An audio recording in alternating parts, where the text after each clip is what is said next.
Sarah Cody, and we're hanging out with our new guest, Mark Bouchard. We're here to talk about business as usual and everything in between.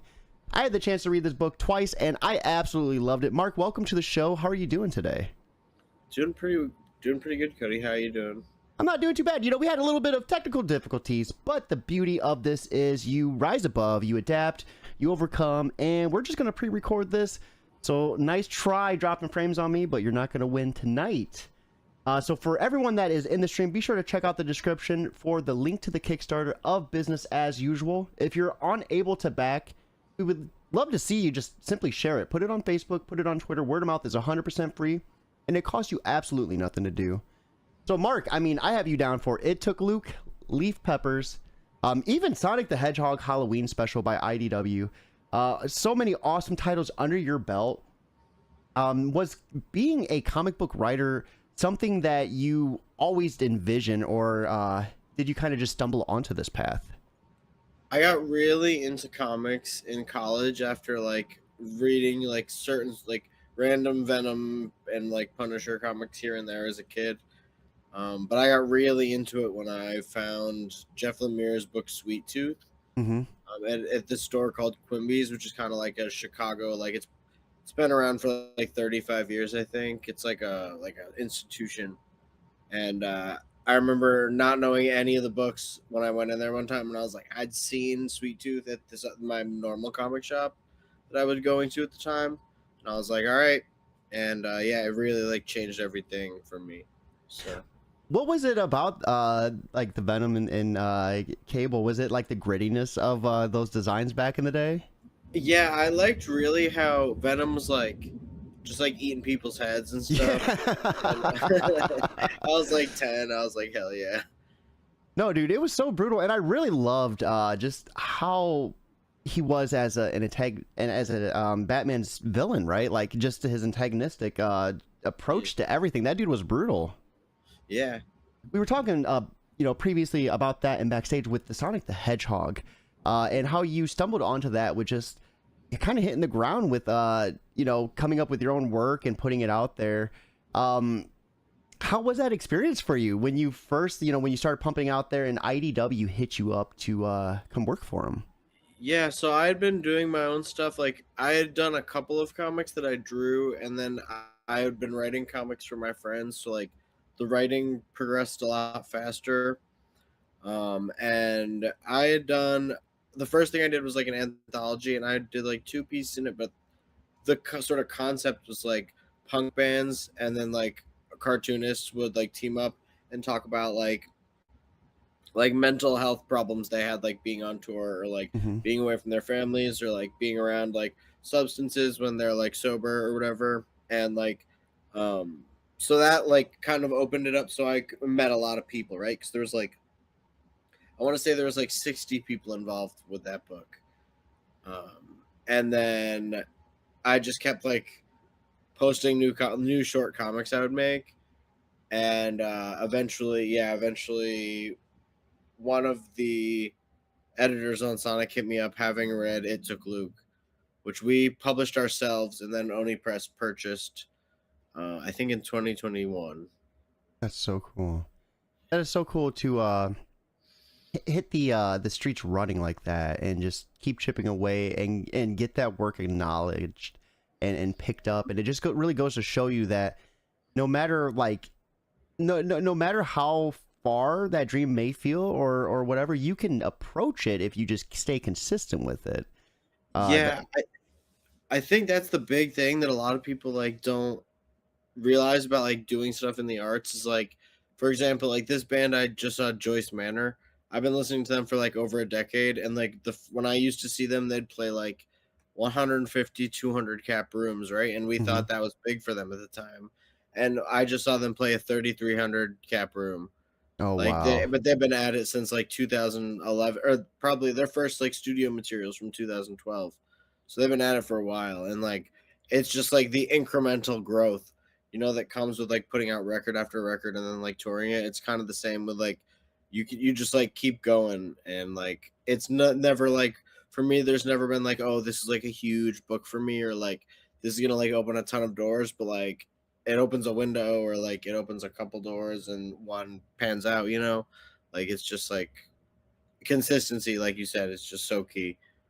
And it's the people you meet reaching out and branching out with other work as well while staying consistent. It all kind of feeds into itself, and it's really rewarding to see that, loop back around and reward you for your hard work. So writing for Sonic, I mean, how did you approach this? I know we were talking about the games that you played and everything, and did you kind of like know exactly how you wanted to hit this, or did they have a guideline how they wanted you to start the story? So the Halloween special they were literally just like I was just throwing stuff at the wall. Like I came up with like a handful of pitches, and the one that I came up with first was what they went with. So everything else really was not. It didn't even come into play. But it was yeah, it was basically just like the only notes I got really were like that it was like too much. There wasn't enough action. It was very much like a character piece initially Hmm. about the Chaotix, who are like those are my boys. I love them from the Vector the Crocodile and the Charmy Bee, you know. Hmm. So we were, yeah, I just like I know a lot about those characters from playing Sonic Heroes like obsessively as a kid, and it just like translated very like and I read the IDW comics as well, so like it wasn't like it was hard to get hit the voices or anything Yeah. of any of these characters that I worked with, but it was just like it was really cool. God, I still remember, what was it, Sonic 2, when the Knuckles DLC came out and you needed a whole cartridge to put the Sonic 2 game in to play as Knuckles. That was the good times. That was the good times. So, I mean, wow, like letting, and that's kind of like how you can let everyone know that, like, hey, you're really doing this, right? Like you can show your friends and family, like, hey, you know that game I used to play? Like, now I'm writing comics about it. That had to have been such a cool feeling. Yeah, like I took the bar exam a couple weeks ago, and like 2 days after, I was like, all right, like got a meeting with Sega, got to do like this stuff. Can't really take any time off, but you know And that's just how it shakes out.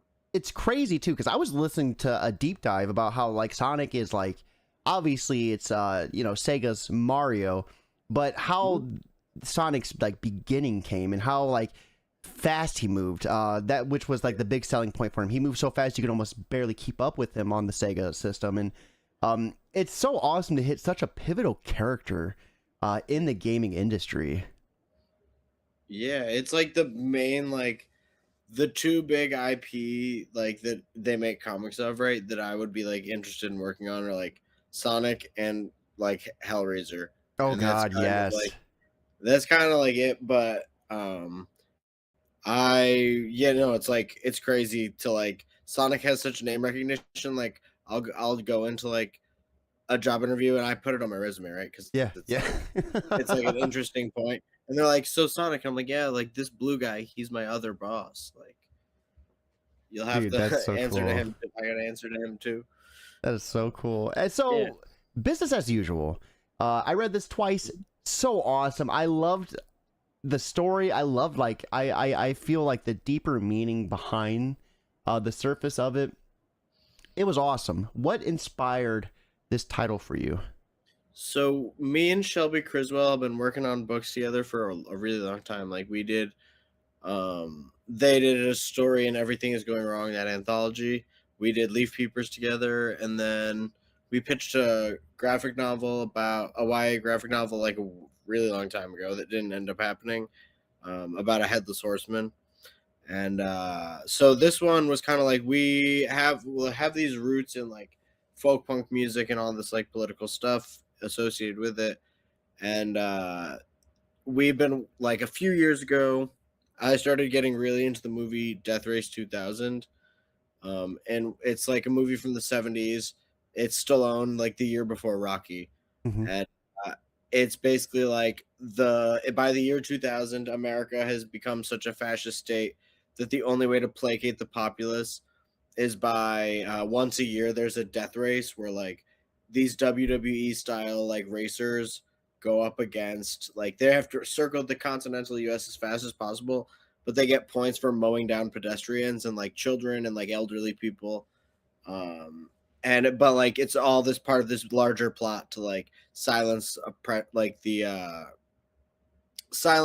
rebels Hmm. basically who are trying to like take America back.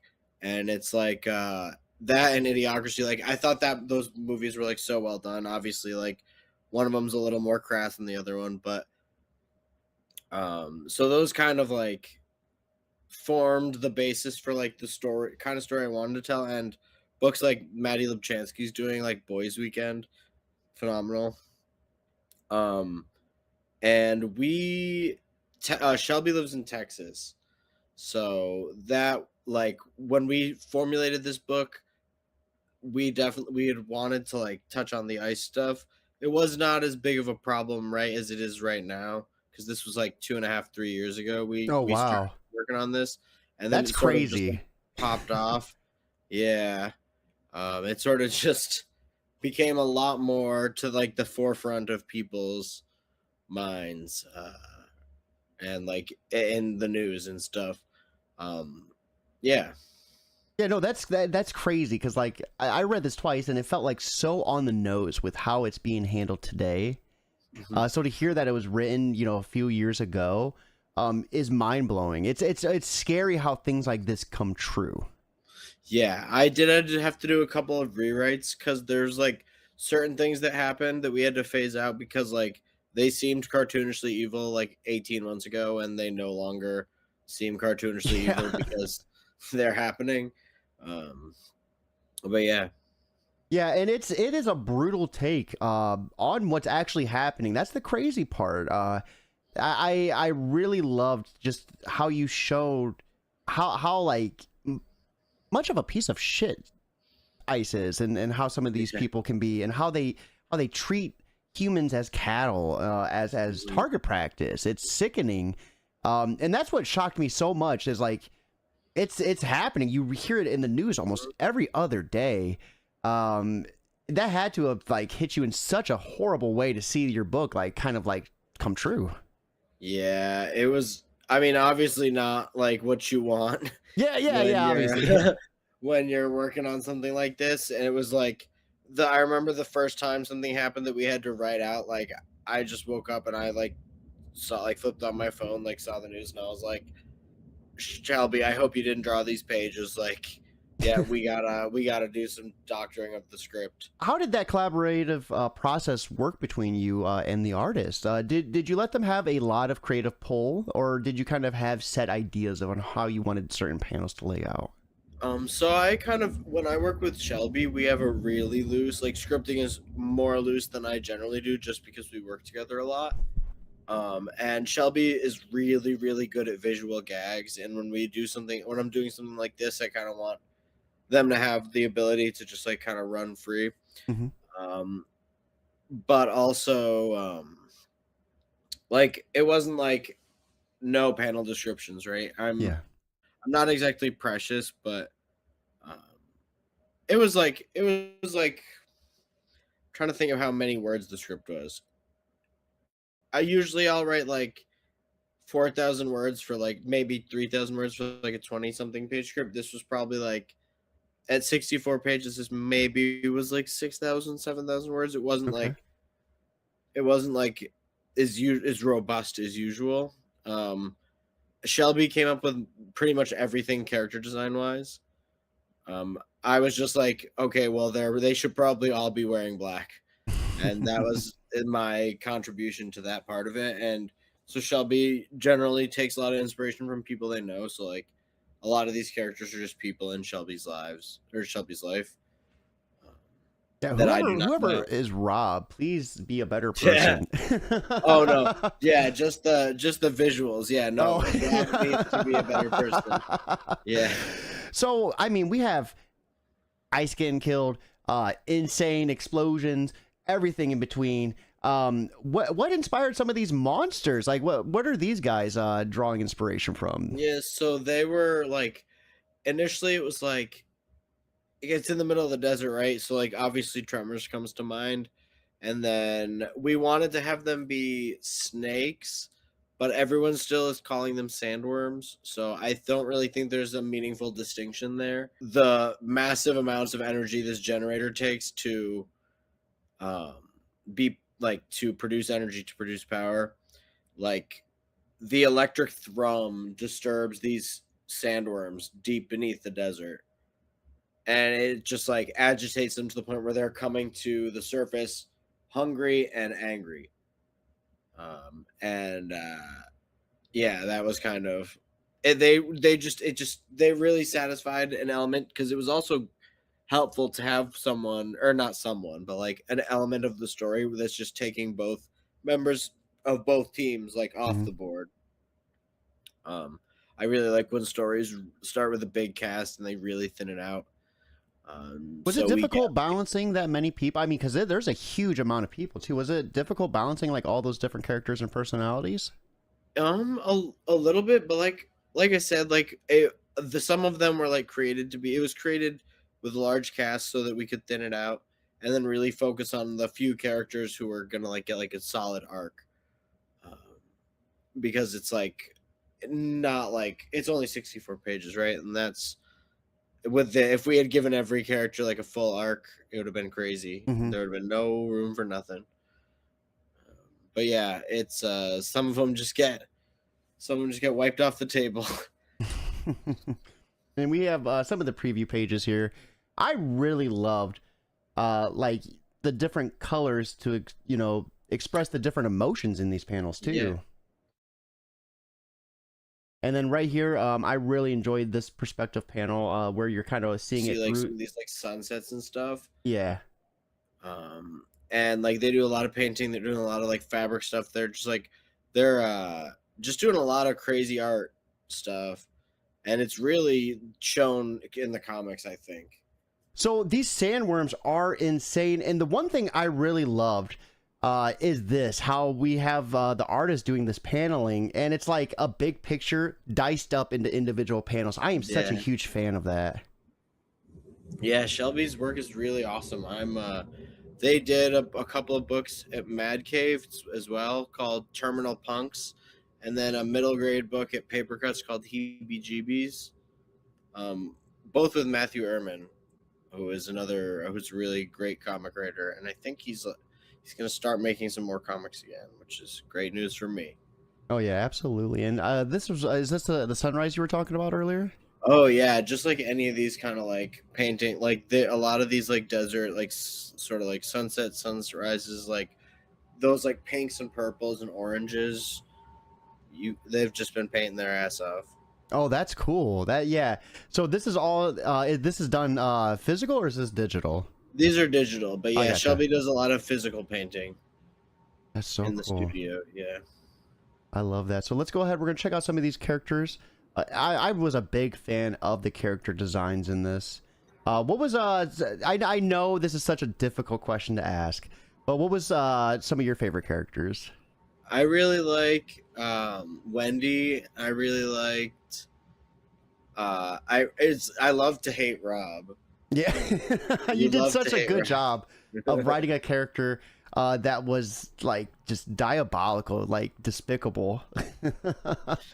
The Dead Kennedys reference was just awesome. I loved it. Yeah, that was really funny. I really like that one.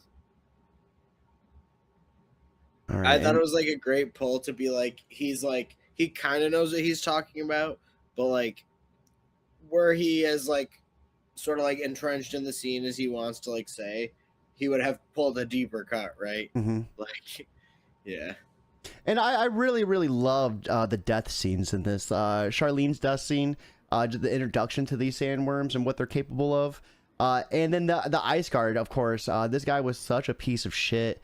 And I thought you did such a great job with this character painting the mindset of these guys and how they view everyone and like calling protesters like domestic terrorists and having that like just perspective like it's scary how on the nose it is today. And another thing is like the power usage of the center. Like data centers are a thing now a couple years later, and it's insane that like it was almost like predicted, it felt like in the story, like The data centers, because there's a thing that didn't make it in the book that is on like the promotional material for the book. The reason they are the reason the facility is off the grid is because in 2035, all of Texas's power grid is devoted to the mining of cryptocurrency. And As yeah, isn't Texas the one that has like their own grid and it it's went like down that one time? failing. Yeah, Yeah, yeah, dude. Oh my yeah. god. So they're like, we can't like service it. We're just gonna use all the failing power grid to service Bitcoin mining, and everything else is gonna be off the grid in Texas. Um, and I really wish there was. I wish I could have done more with that, because that would have been really cool. I think if it was a little longer. Yeah, and I just loved like again how this was written before and how it's like coming into play now with like the data centers and how much energy consumption they take. Yeah. It's insane too, the rate they're popping up. It's sickening. Yeah. Well, some good news is that I saw an article yesterday that was like 50 to 60% of them that were announced have like the contracts have fallen through or been like reneged on. Yeah, so Ohio, I'm from Ohio, and Ohio's getting ready to have one that's and I don't understand how they do this either. How like the government can be like, yeah, we're setting this up, we're gonna get paid for it, but you guys are just gonna get increased energy bills. Yeah. Like fuck Ridiculous. yeah. Ridiculous.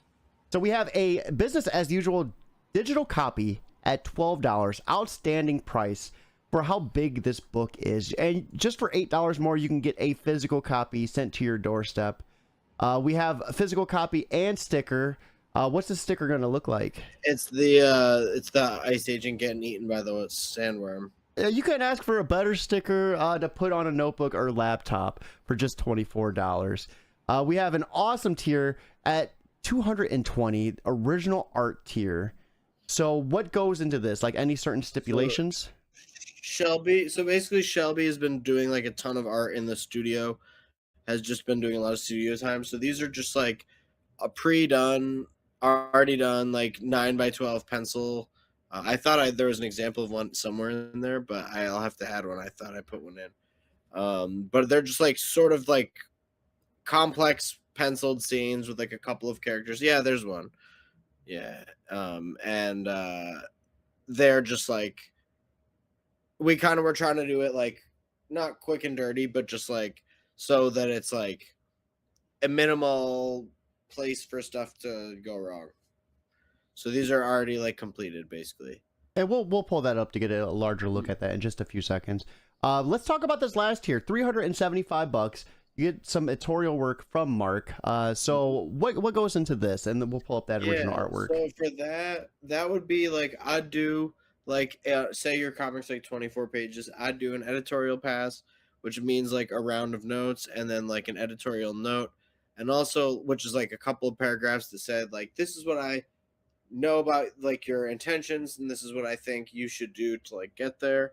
And then also that would include like, just for my purposes, like a 15-minute phone, or like not phone, but like Zoom or something, that I would get the person who would like back that tier would kind of explain what they want out of the project. Mm-hmm. And then I would use that to like shape my feedback. And then for anyone out there who doesn't understand the importance of an editor, can you give us a little bit about why it's important to have an editor? It's really important to have someone who's like both like knowledgeable about like the working conditions for artists, and also just like to help guide the story a bit. I edited the book Raise Hell for Comixology. It was a Comixology original. Oh, that's so cool. And by Jordan Alseca and Ray Nadine. So that one was also one that they did on Kickstarter first, and then Comixology picked it up and they brought me back on. That is so cool. That's awesome. So anyone out there, be sure to check out this campaign. If you're unable to back, put it on Facebook, Twitter. You're going to have a friend who's going to love this title. And what are you doing? You know, this is an awesome project. Help it get as many backers as humanly possible. So Mark, I know this is your first time on the show, but I always love having creators give us a little bit of advice and then talk about what they're up to outside of creating comics. So For Yeah. anyone out there looking to dive into writing a comic for the first time, what would be your biggest piece of advice to help them? Stay short. I'd say don't start off writing like a 600-page magnum opus. You want to start with something that's like 4 to 8 pages, maybe even 1 page. And like the tighter you're able to do your stories shorter, the more control and more, I guess, more control you're going to have over the stories you take longer in the Oh, long term. yeah, So, that is awesome. And I think a lot of people, they want to write, their 2,000 page grand epic adventure, and that's a pretty big bite to chew. So yeah. building that muscle up a little bit, I think, helps in the long run. Hmm. So, oh, go ahead. Oh, yeah. No, you go ahead. So what are you up to outside of creating comics? What books are you reading? What movies, TV shows are you watching? If you play video games, what are you gaming on? Ooh, I'm what am I doing? Okay, so I just read and watched Pluto recently, for the first time, and the books I cried every volume. It's 8 volumes, and the show made me cry like 5 out of 8 episodes. Oh And God, that's it's good. not even that much of a downgrade from the manga. It's awesome, and in the English dub, Keith David is one of the main characters. So I was sat. It was amazing. It's like it kind of goes a little hand in hand with this, as it's like basically the premise is like, what if robots exist, but Hmm. also what if robots, very strong robots existing, were the alleged cause of the Iraq War? So it's like the world has been, there are 7 robots that were Hmm. created before these robot accords. They have nuclear reactors inside them. This country called the United States of Thracia accuses the Kingdom of Persia I of fucking having love it. robots of mass destruction. And but it's set in the world of Astro Boy. So Hmm. Astro Boy is one of these main robots, and like the whole problem with the book is that someone is going around killing these seemingly indestructible robots, and also killing the human scientists that were a part of this thing called the Bora Fact Finding Commission, which sort of was like the probe into to see if they were making robots of mass destruction. I'm And fucking sucked in. This sounds so good, it's dude. Oh phenomenal. my Like God. one of the best comics I've ever read.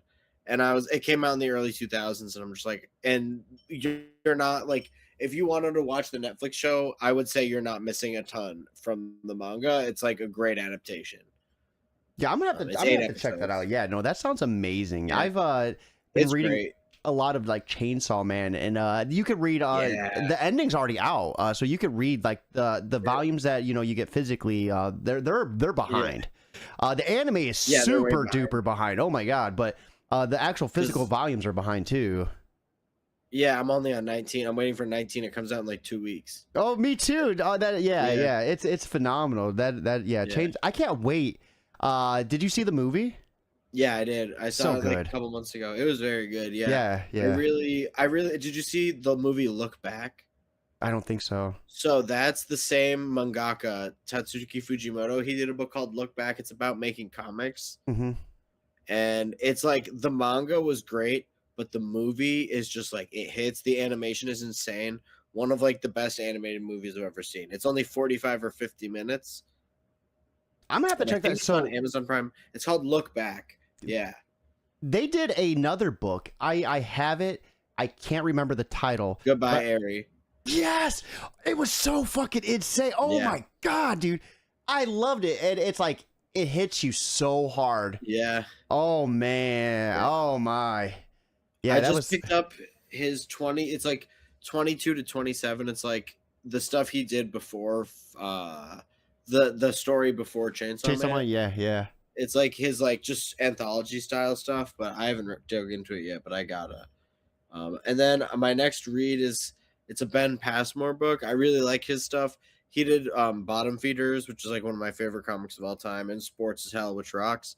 But this one's a nonfiction graphic novel about black armed leftist movements. It's called Black Arms to Hold You Up, Hmm. and I got it for my spouse for Christmas, and they really loved it. So I'm gonna dig into that soon.